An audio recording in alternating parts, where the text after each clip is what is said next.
source of life and cause of death. Water can wash away clues, dilute evidence, and conceal corpses. For investigators, water can be a cunning opponent. For criminals, a most accommodating ally. For the perfect crime, just add water.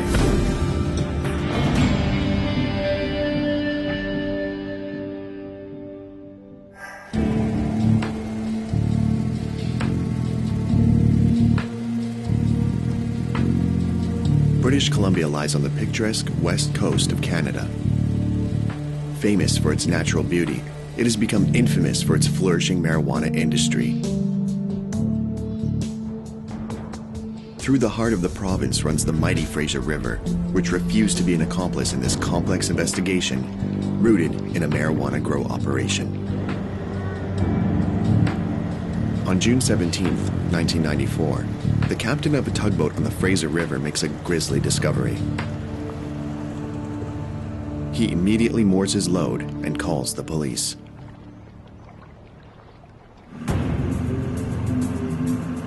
I received information that an individual had been tangled up in a log boom on the Fraser River, and that log boom had subsequently been dragged across the Fraser River to the Langley side off the river. The area where the body was landed is an area called Darby Reach, and it's actually a provincial park, and there's a slight, small, sandy area. The body was recovered from that point, I believe with the assistance of the fire department. Royal Canadian Mounted Police Corporal Gil Campbell arrives on the scene and makes another surprising discovery. When I saw the body with the duct tape wrapped from the chin to just below the eyes, there was no doubt in my mind that this individual certainly didn't commit suicide by leaving all his clothes on and wrapping his head in duct tape and jumping off a bridge or what have you. There would be approximately 20 feet of duct tape around the head. It appeared the body had been in the Fraser River for some time. There was some deterioration throughout the body. Investigators don't find any identification, scars, tattoos, or distinguishing marks on the body. So the victim is classified as unidentified human remains until more information is found. The identification process is very rigorous and must be foolproof. We don't ever use legal or government-issued ID to identify someone. It could be a lead, but we would never look at a driver's license and say this is the person. We need to have a bona fide identification by someone who knows this individual, especially if someone's in their late teens but not quite 19. There's a chance someone may have fake ID on them that closely resembles them but isn't them. That can take the investigation into a very uneventful direction, and you also run the risk on a personal level of notifying family of a death that hasn't actually occurred. The victim was taken to the New Westminster morgue, and the investigation continued in an attempt to identify the individual. Gil Campbell has yet to learn that 2 days prior to the discovery of the body, RCMP received a call reporting the disappearance of an individual named Timothy Langmead. The family had not heard from this individual for approximately 1 week, which they felt was unusual. The family believed actually he was living in a basement suite in Maple Ridge. All they had was a cell telephone number for him, and we subsequently did a subscriber check and found that the subscriber for that telephone actually lived on Prairie Avenue in Port Coquitlam. The investigators go to Langmead's cell phone billing address in a suburb of Vancouver. There was no vehicle around at all that Mr. Langmead might have driven, and they tried the front door and found it to be unlocked. The odor of marijuana was quite evident. The police cannot legally enter the house without permission. So the RCMP requests a search warrant on the grounds that the Prairie Avenue house in Port Coquitlam is a marijuana grow-op.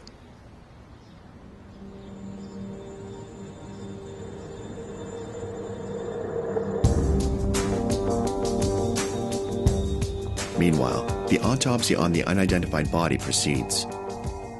The pathologist starts by removing the duct tape that has been wrapped around the victim's head. It measures an astonishing 7 meters. The pathologist reports that the tape surrounding Langmead's head appeared to have shifted upwards after death.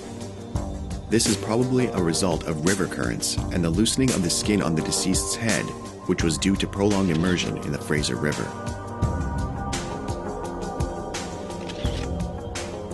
The pathologist formed this opinion because of the marked difference in the lividity on the skin around the victim's chin.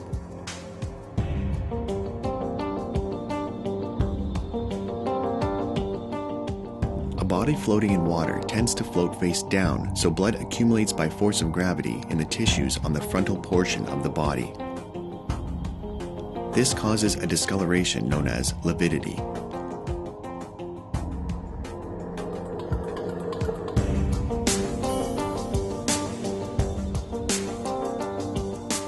Because the body was immersed for many days, lifting fingerprints from the remains proves challenging.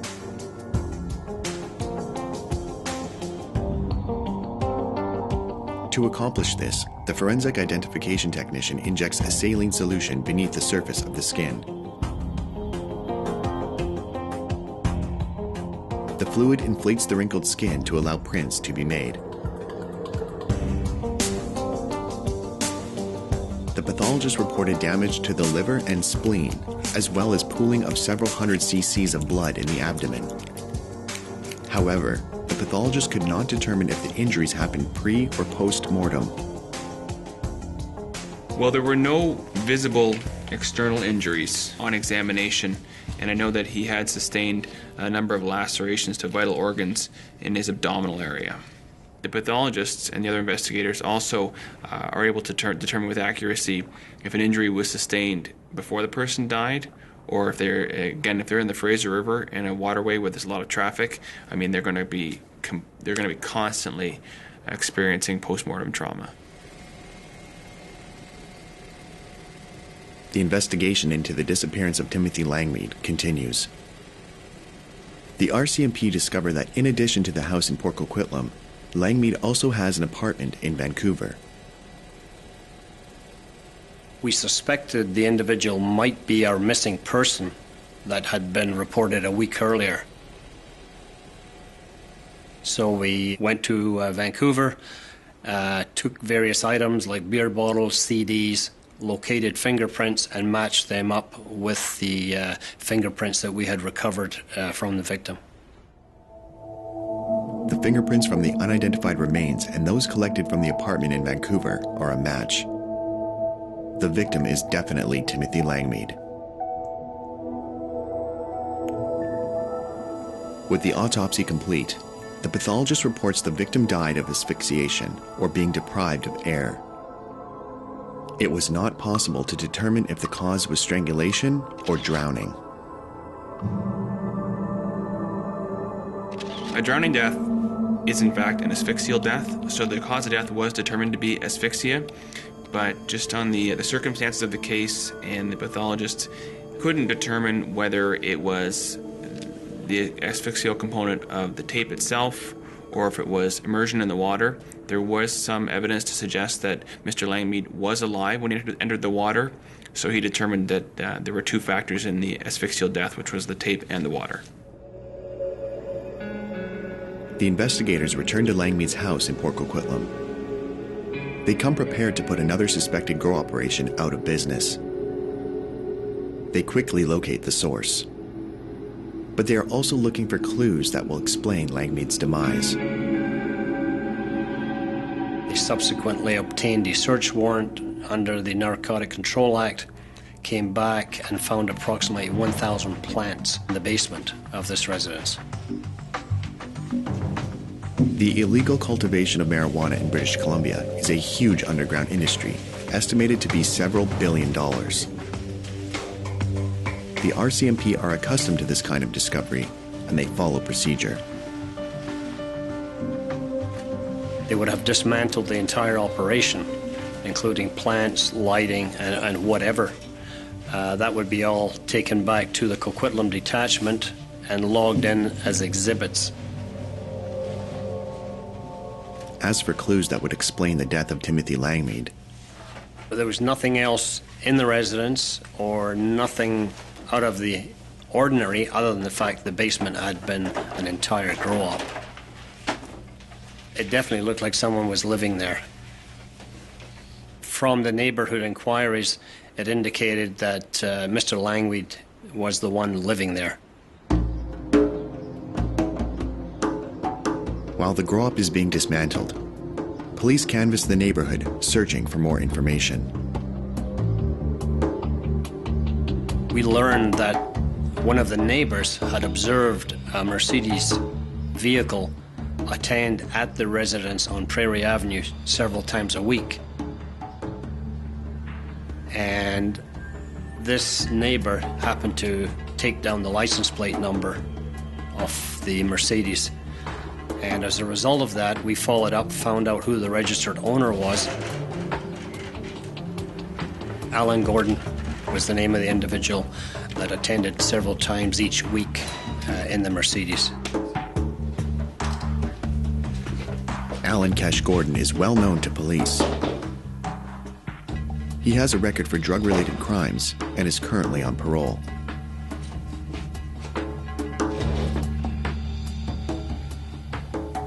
The parole officer issued a warrant for his immediate arrest as they were concerned that he might be involved in a grow operation at the Prairie Avenue residence.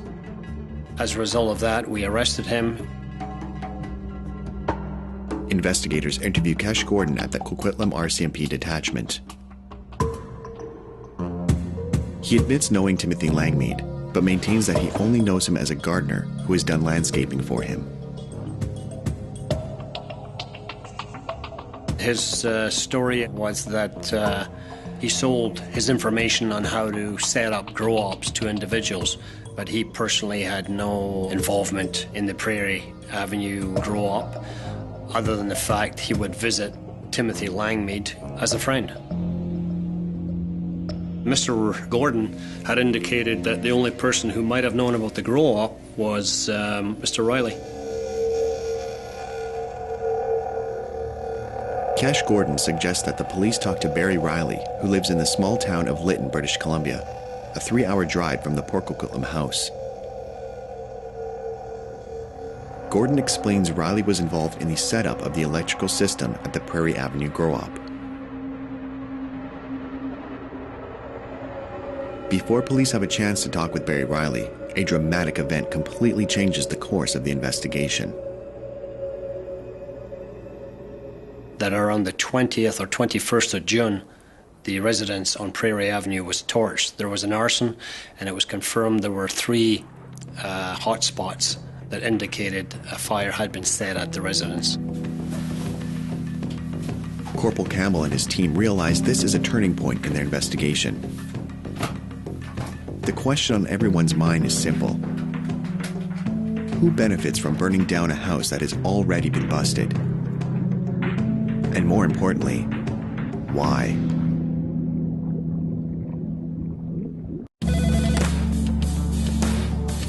In June 1994, the RCMP are investigating 2 seemingly unrelated cases. The missing persons case of Timothy Langmead, a landscape gardener with no priors, and an unidentified body found tangled in a log boom on the Fraser River. Fingerprints confirm the body pulled from the Fraser River is that of Timothy Langmead. His phone records lead the investigators to one of his residences, which doubled as a marijuana grow operation. A few days after the Port Coquitlam grow-op is dismantled by the RCMP, the house was destroyed by arson.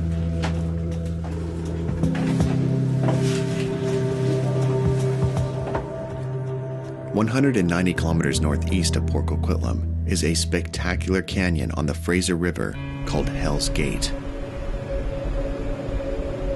3 weeks after Timothy Langmead's body was discovered, a van was found clinging to the cliff north of Hell's Gate.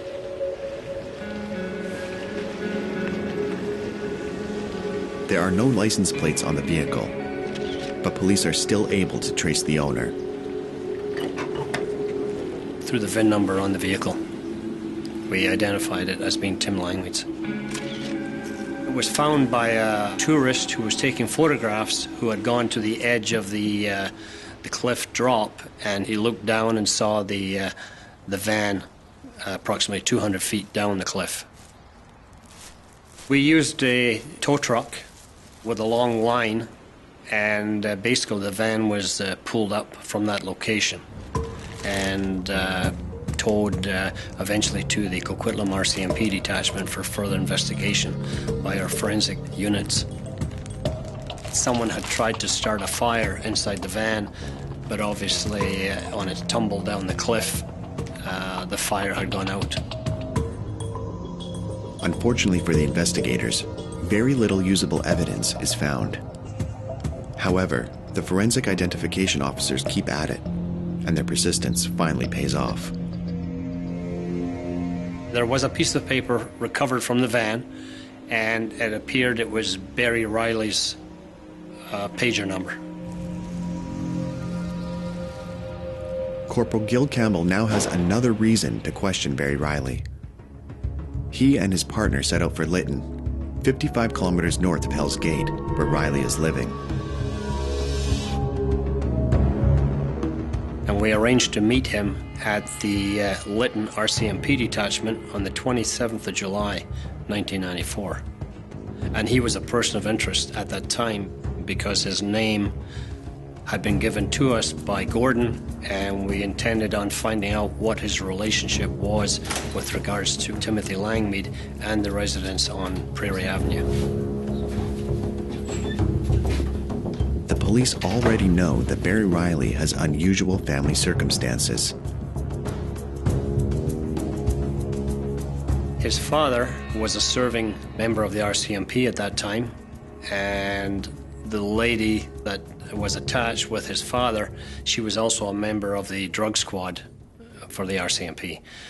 His mother was cohabitating with another member of the RCMP who was currently on duty at that time with the Lytton Detachment RCMP. Riley is informed that the conversation will be recorded. We really did want to find out what was the relationship with Timothy Langmead and Kesh Gordon, because we had other stories as to what his involvement was, so we wanted his side of it, because there was certainly no criminal evidence available at that time.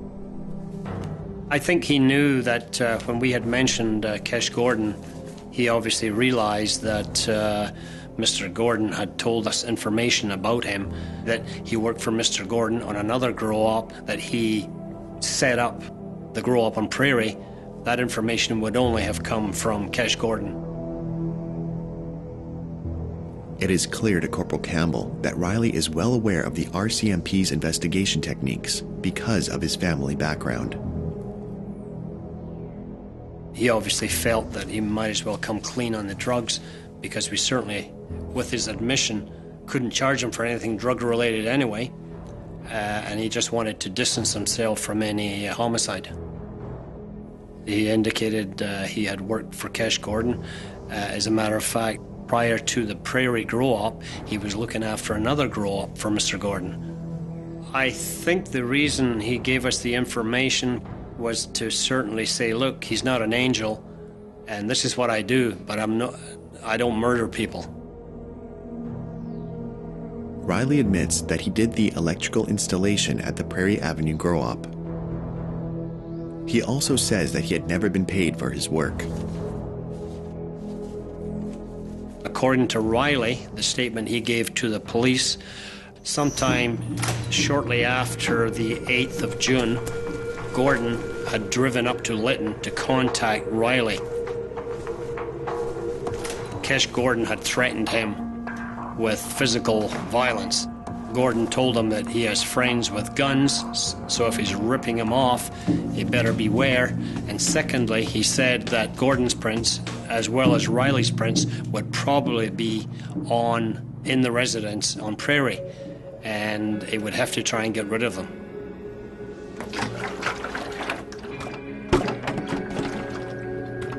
And of course, we know that later that month, the month of June, the residence is torched.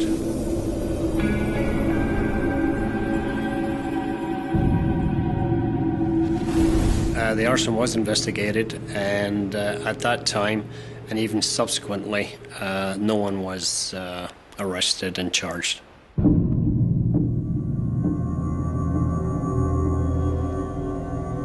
Although the RCMP have 2 suspects who could have set fire to the grow-op on Prairie Avenue, there is not enough evidence to lay charges. The police decide to give priority to the Langmead investigation.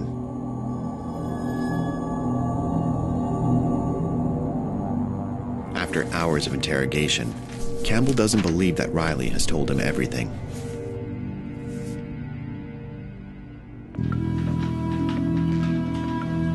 With no other leads to follow, the RCMP decide to launch a public appeal in the Lower Mainland of British Columbia. They ask people to call a tips line, hoping to get new information.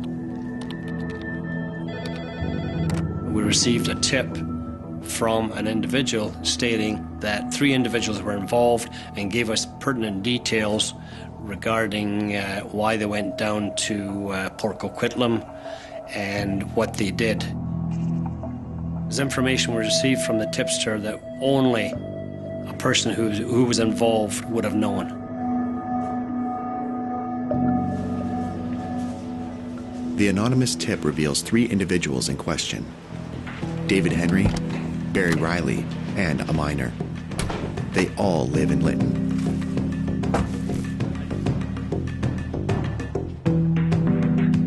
The investigators are aware that Barry Riley is familiar with their techniques and is cautious of their questioning. Can Gil Campbell and his team find a way to get Riley to make an unwitting admission? In June 1994, the body of Timothy Langmead is found tangled in a Fraser River log boom. Investigators discovered that Langmead was the gardener of a marijuana grow-op that was robbed and later burned down. The murderer is still at large. The RCMP have 3 main suspects: Barry Riley, David Henry, and a minor.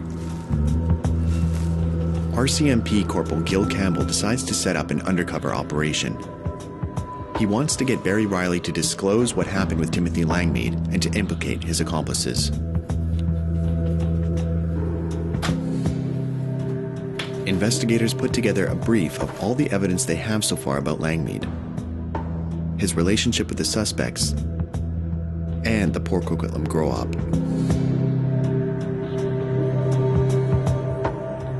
The way it is with most of these grow-ops is that they'll hire someone who's unsuspecting to the public, and at the same time, usually that individual is quite well paid, and their job is basically to live at the residence and make sure the plants grow, and do not discuss what he does or what's going on at the residence with anyone.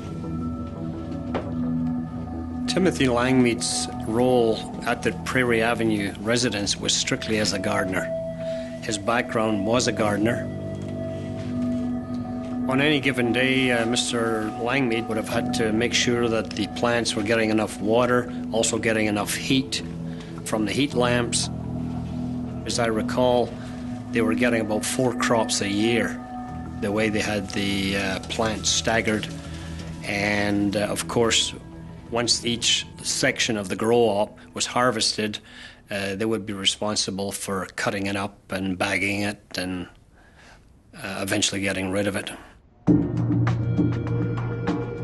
The RCMP undercover operation is ready to target their first suspect, Barry Riley. Corporal Gil Campbell warns the undercover officers about the added challenge of this covert operation.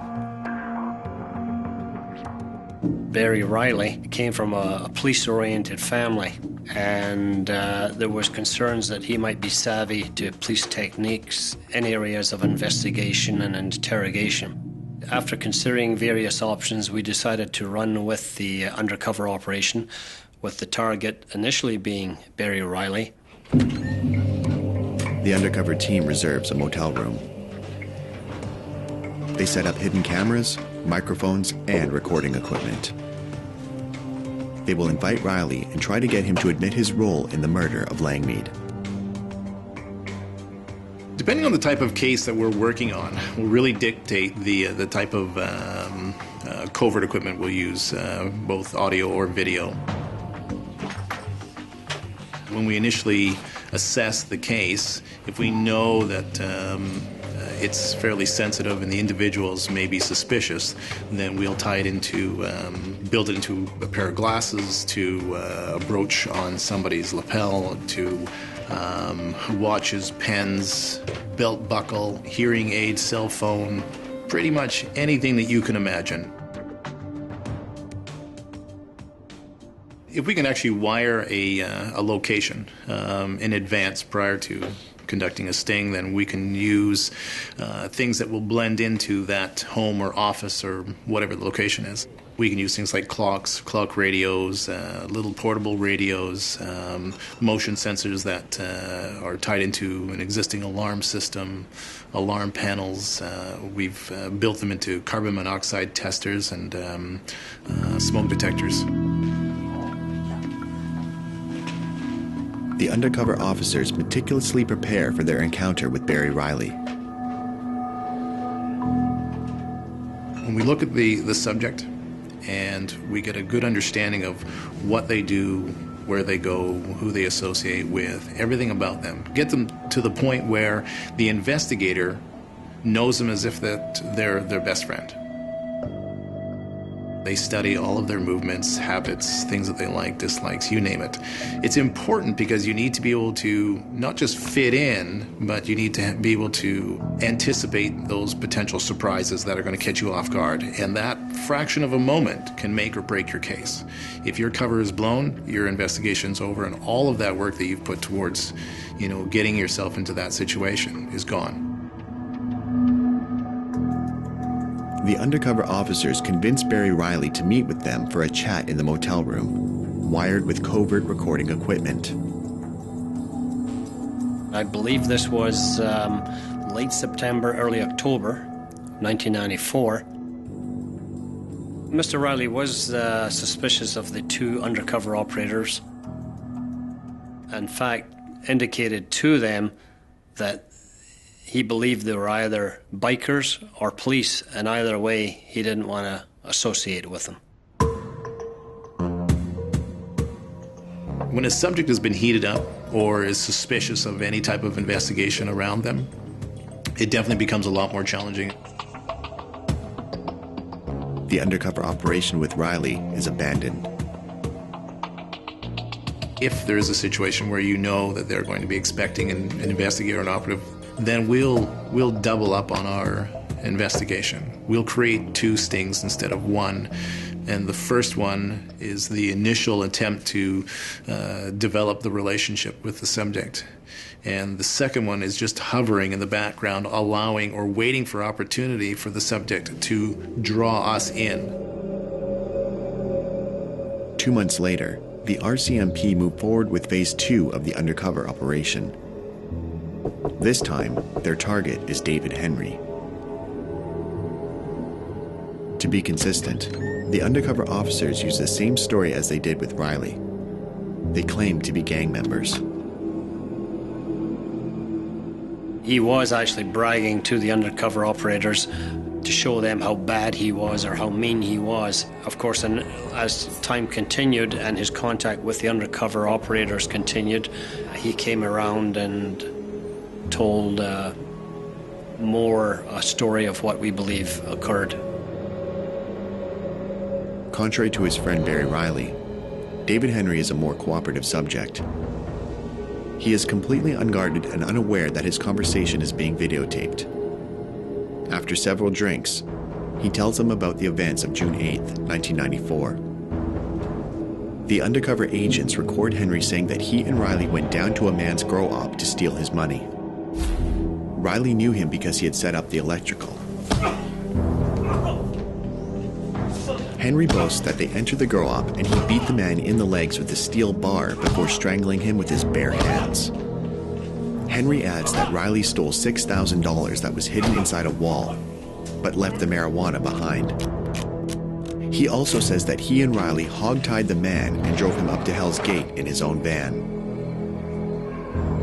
Wanting to impress the undercover officers, Henry tells them that they stabbed the man's stomach and chest with a knife so he would not float. Then he tied the spare tire to the body and, with Riley's help, threw him into the Fraser River from the Alexandra Bridge at Hell's Gate along the highway to Lytton.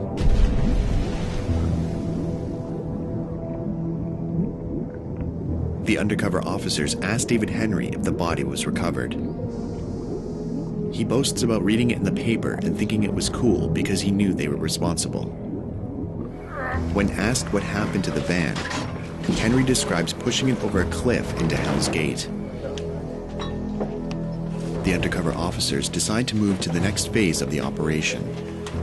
They must apply for a warrant to target Barry Riley once more. They decide to keep David Henry with them until the warrant is granted. That way, they keep him from contacting Riley, which could risk spoiling their plans. Henry is eager to spend time with the men he believes to be real gang members. He hopes to impress them and to be recruited into their organization. The undercover operators had Mr. Henry with them for about 4 or 5 days, which I believe was unknown to Mr. Riley. They want Henry to make contact with Barry Riley and lure him into a meeting. Henry tells them that Riley has moved to Kamloops, British Columbia. So it was set up through warrants that we would do the same thing again, audio and video, and that Mr. Henry would call Mr. Riley, come over and have a few beers. I believe it was around the 7th of January of 1995. If we have a subject that's somewhat heated up or suspecting, some type of surveillance to be done, then we will utilize several vehicles. We'll switch them up. We'll make sure that one really stands out. We'll make it seem like they're burnt, and we'll have already anticipated their entire routine. Unaware that his friend David Henry is accompanied by the same 2 undercover officers, Riley agrees to join Henry. Riley realized that Mr. Henry was with the undercover operators, the individuals who had targeted him in September, early October. Riley is very reluctant to speak, and one of the undercover operators has a bit of an argument with him. If one listens to the transcript, what happens is Mr. Riley disclosing his involvement and confirming what David Henry had told to the undercover operators. Realizing that they probably have the confessions they were looking for, the officers decide to leave Henry and Riley alone for a few minutes while the cameras are still rolling.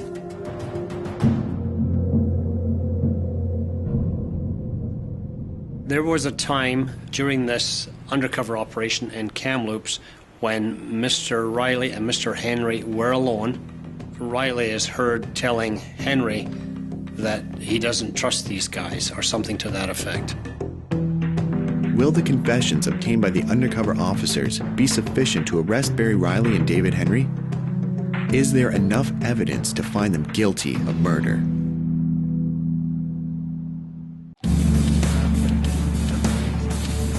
June 1994. The body of Timothy Langmead is pulled from the Fraser River. The prime suspects are Barry Riley and David Henry. Investigators work for 7 months to build a case for murder. The RCMP use an undercover operation to obtain confessions that seal their case against the suspects. The undercover operation is successful. The prosecution has enough evidence to arrest 3 suspects for the murder of Timothy Langmead.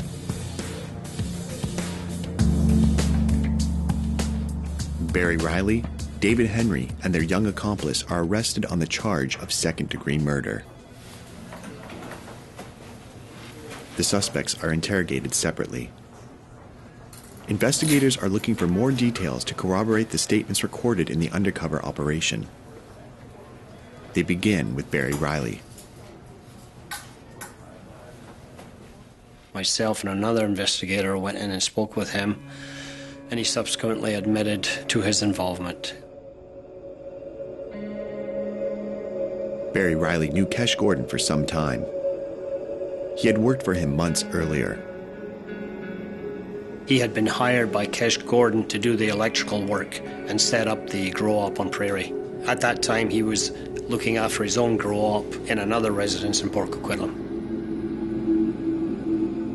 Barry Riley resented Kesh Gordon for not having paid him for the work he had done on Prairie Avenue. That's what motivated Riley to rob the grow-op that Langmead was managing. Mr. Riley, it appeared, was the main person in this operation, and it's our understanding that it was his idea to take his 2 friends with him to go down to the Lower Mainland to rip off the grow operation. During a party in Lytton, Riley convinces his friends to help him rip off the Prairie Avenue grow-op. They borrow a car, and from Lytton, the diabolical events are set into motion on June 8, 1994. The grow-op is in Port Coquitlam, a 3-hour drive south of Lytton. The men drink beer and rum heavily during the trip. Barry Riley knows that the grow-op is probably guarded by Timothy Langmead.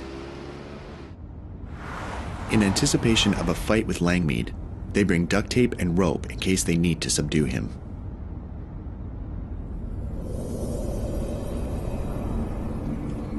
They arrive at the Prairie Avenue house, but see no signs of Timothy Langmead. Riley and Henry manage to break in and enter the grow-op. Riley sends Henry and the young accomplice downstairs to harvest the marijuana while he looks for cash. The investigation indicated that this was strictly a grow-op rip, and they had gone down with the intentions of getting some free marijuana. Unfortunately, as things turned out, Mr. Langmead came home while they were still at the door. Langmead immediately realizes what is happening. The discussion quickly turns to a fight.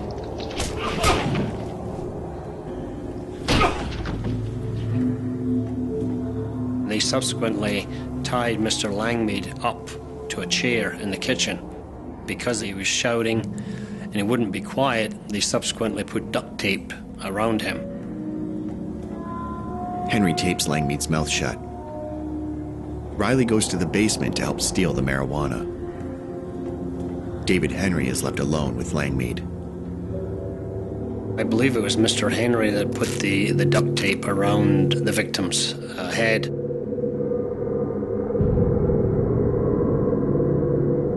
Riley returns a few minutes later. He finds Langmead tied to the chair, lying on the floor. Henry had completely wrapped Langmead's head with duct tape. He is not breathing. The men do not panic when they realize they have killed Langmead. They systematically finish stealing the rest of the mature marijuana plants.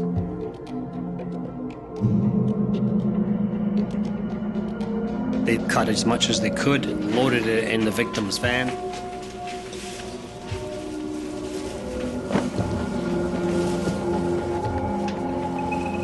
And they also took the victim and pushed him in the back of the van as well. They also took the victim's guitar, which was subsequently recovered from another individual in Lytton. And there was a VCR as well that was taken. They drove back to Lytton with the victim in his own van. The first order of business is to dispose of Langmead's body and his vehicle. The road back to Lytton offers the men many opportunities to do so. Riley pulls off the road near the Alexandra Bridge, an old abandoned bridge that crosses the Fraser River near Hell's Gate.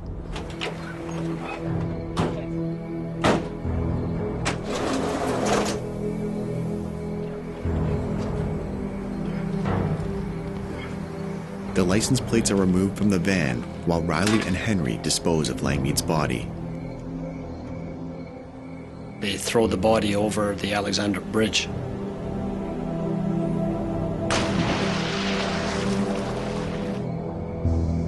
And then they took the van, took all the marijuana out of the van, and just a couple of miles north of there, north of Hell's Gate, and then they dumped it over the cliff. The men then return to Lytton, confident that their crime will never be discovered. The police know that in the days following their return to Lytton, the accused quickly found buyers for the drugs they had stolen.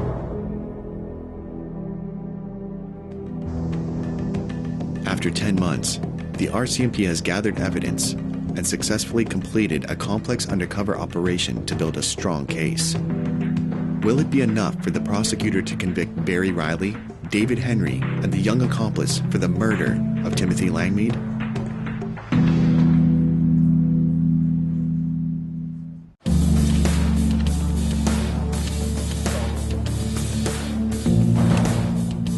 Thanks to the RCMP undercover operation, Barry Riley and David Henry confessed to the murder of Timothy Langmead on June 8, 1994.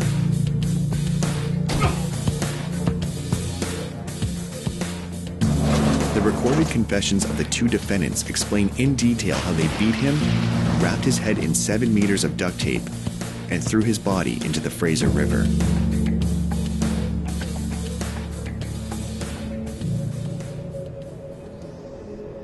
Finally, with the strength of the prosecutor's case and witness testimony, the charges against the accused are upgraded. After the swearing of the charges, which would be sometime in January of 1995, the charges were bumped up to first degree. And that was because of the fact when you confine someone against their will, it becomes automatically a first degree offense. The prosecutor decides there is not enough evidence against the young offender. The charges against him are stayed, and he is released.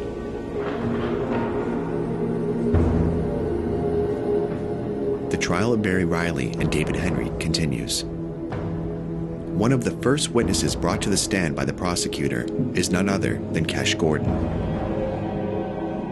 Mr. Gordon actually attended as a witness for the prosecution, and his story was that he sold his information on how to set up grow-ops to individuals, but he personally had no involvement in the Prairie Avenue grow-op, other than the fact he would visit Timothy Langmead as a friend.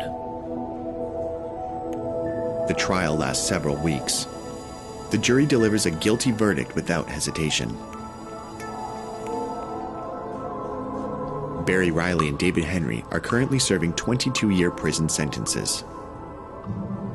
On 3 occasions between 1995 and 2010, Barry Riley and David Henry attempt to appeal their sentences, citing a variety of reasons. On each occasion, the original first-degree murder conviction is upheld, and the two criminals must continue to serve their prison sentences. The arson of the grow-op on Prairie Avenue in the center of this story has never been solved. But the police suspect that the arsonist can be found among the individuals involved in the grow-op.